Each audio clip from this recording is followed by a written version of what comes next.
Presented by Zarasi Koshish. Morning students, आज हम कक्षा 9th में संकलित पाठ माटी वाली इस पाठ का सार पढ़ रहे हैं। यह कहानी विद्यासागर नोटियाल जी ने लिखी है।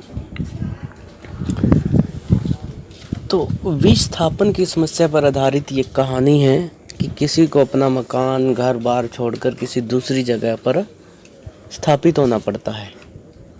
जैसे पुनर्वास की समस्या कि एक जगह उसका घर बार चल रहा है, अच्छे से वो जैसे भी अब अपना गुजारा कर रहे हैं, लेकिन अचानक से कोई ऐसी समस्या उत्पन्न हो जाती है सरकार के द्वारा या फिर प्रकृति के द्वारा, जिसके कारण उनको अपना घर बार छोड़कर कहीं और शिफ्ट होना पड़ता है।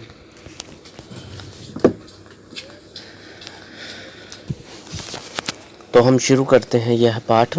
इस कहानी के लेखक विद्यासागर नोटियाल जी हैं। टेहरी बांध बनने के बाद जब पूरा शहर पानी में डूब गया, तब सरकार द्वारा वहां के लोगों को दूसरी जगहों में विस्थापित किया गया था। यह कहानी उन्हीं विस्थापितों के दर्द को बयान करती है। यह कहानी एक ऐसी बुजुर्ग और गरीब महिला की है जिसके पास न जमीन है न पक्का मकान। यह बुजुर्ग महिला टेहरी शहर, पुराना टेहरी शहर गढ़वाल उत्तराखंड के एक मोहल्ले में घर घर जाकर लाल मिट्टी देने का काम करती थी और वही उसकी रोजी रोटी का मुख्य साधन था। लोग उसे माटी वाली के नाम से जानते थे। दरअसल उत्तराखंड के पहाड़ी क्षेत्र में खाना पकाने के बाद लोग हर रोज अपने चूल्हे की लिपाई पुताई कर लाल मिट्टी से करते हैं। मिट्टी से बने घरों के आंगनों और दीवारों की पुताई भी लाल मिट्टी में गोबर मिलाकर की जाती है, जो आंगन व दीवारों की साफ सफाई के साथ उन्हें मजबूती भी प्रदान करती है और कीड़े मकोड़ों को भी घर आंगन से दूर रखती है। यह माटी वाली भी वर्षों से माठ खान, एक ऐसी जगह जहां पर लाल मिट्टी पाई जाती है, उसी जगह से लाल मिट्टी खोदकर घरों तक पहुंचाई जाती है, उसे माठ खान कहते हैं। तो वह माठ खान से लाल मिट्टी खोद कर लाती है और मोहल्ले के प्रत्येक घर तक उस मिट्टी को पहुंचाती है। इसलिए मोहल्ले के सभी लोग उस माटी वाली से बहुत अच्छी तरह से परिचित थे। लेखक आगे कहते हैं कि अगर वह माटी वाली एक दिन भी उन घरों में मिट्टी ना पहुंचाए तो लोगों को अपने रसोई घरों के चूल्हों की लिपाई पुताई में मुश्किल हो जाती है। साल 2 साल में लोग जो अपने घरों की दीवारों की मिट्टी को गोबर के साथ मिलाकर लिपाई पुताई करते हैं, उसके लिए भी लाल मिट्टी की ज़रूरत पड़ती है। टिहरी शहर के अंदर कोई भी माठ खान नहीं था। दरअसल पुराना टिहरी शहर भागीरथी और भिलांगना नदियों के तट पर बसा था, जिस वजह से यहाँ की मिट्टी रेतीली थी और रेतीली मिट्टी से पुताई नहीं की जा सकती। इसीलिए शहर के लोग और शहर में आने वाले किराएदार तक माटी वाली के ग्राहक बन जाते थे। घर घर माटी बेचने वाली यह महिला नाटे कद की एक हरिजन बुढ़िया थी। शहर के सभी लोग माटी वाली और उसके कंटर को अच्छी तरह से पहचानते थे। वह पुराने कपड़ों को मोड़कर एक गोल डिल्ला बनाकर पहले उसे अपने सिर पर रखती थी, फिर उसके ऊपर माटी से भरा कंटर रखती थी जिसमें कभी भी ढक्कन नहीं लगा होता था।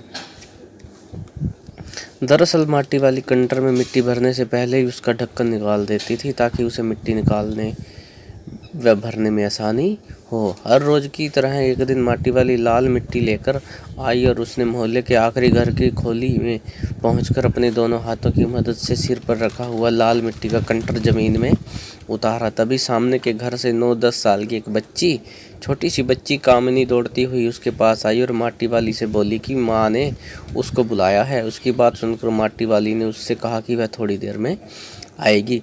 तभी उस घर की मालकिन ने माटी वाली को कंटर की मिट्टी को जमीन के आंगन में उड़ेल देने को कहा और साथ में ही उसने माटी वाली को भाग्यवान बताया क्योंकि वह ठीक चाय के समय पर उसके घर पहुंची थी। यह कहकर मालकिन ने 2 रोटियां माटी वाली को पकड़ा दी और खुद दोबारा रसोई घर में चली गई।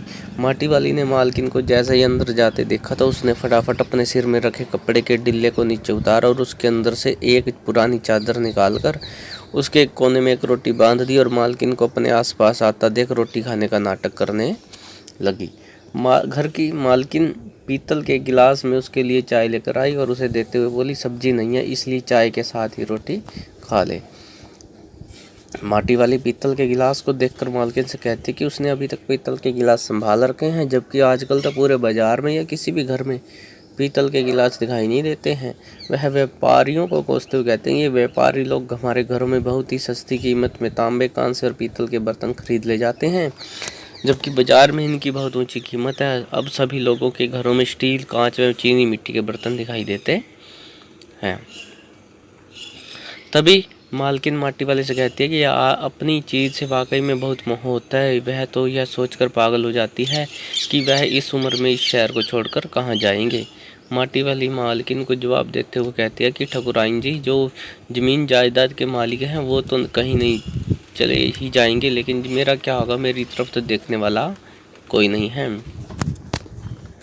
चाय ख़त्म कर माटी वाली ने एक हाथ में अपना कपड़ा उठाया और दूसरे हाथ में खाली कंटर और खोली से बाहर निकलकर दूसरे घर में चली गई। कामनी की माँ ने उसे अगले दिन मिट्टी लाने का आदेश देने के साथ ही 2 रोटियां पकड़ा दी, जिसे उसने कपड़े के दूसरे छोर में बांध लिया। वो इन 3 रोटियों को पति के लिए ले जा रही थी, जो घर में भूखा उसके आने का इंतजार कर रहा था। उसका गाँव शहर की इतनी दूरी पर था कि वह तेज कदमों से भी चले तो उसे घर पहुंचने में घंटा लग जाता था। वह रोज़ सुबह अपने घर से माटा खान से मिट्टी खोदने निकल जाती थी, फिर मिट्टी खोदकर लोगों के घरों तक पहुंचाने और वापस घर पहुंचते पहुंचते उसे रात ही हो जाती थी। घर लौटते वक्त ही वह मन ही मन सोचती जा रही थी कि आज वह अपने पति को रोटियों के साथ प्याज की सब्जी बना कर देगी। इसलिए वह अपनी आमदनी से 1 पाव प्याज खरीद कर घर पहुंची। घर पहुंचकर उसे पता चला कि उसका पति दुनिया को छोड़कर जा चुका है।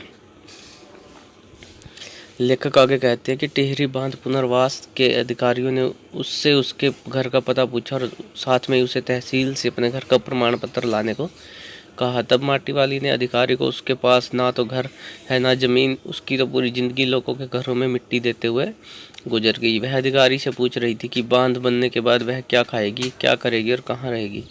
अधिकारी उससे जवाब देते हुए कहते हैं कि यह बात तो उसे खुद ही तय करनी पड़ेगी। अधिकारी उसे बताता है कि टिहरी बांध की 2 सुरंगों को बंद कर दिया गया है, जिससे शहर में पानी भरने लगा है, इसलिए पूरे शहर में आपाधापी मची हुई है।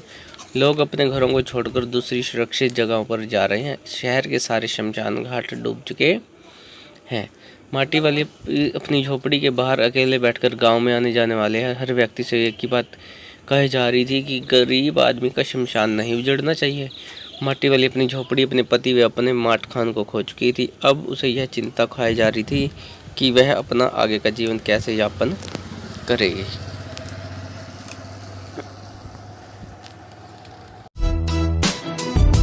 Powered by PK Star 007. Powered by PK Star 007.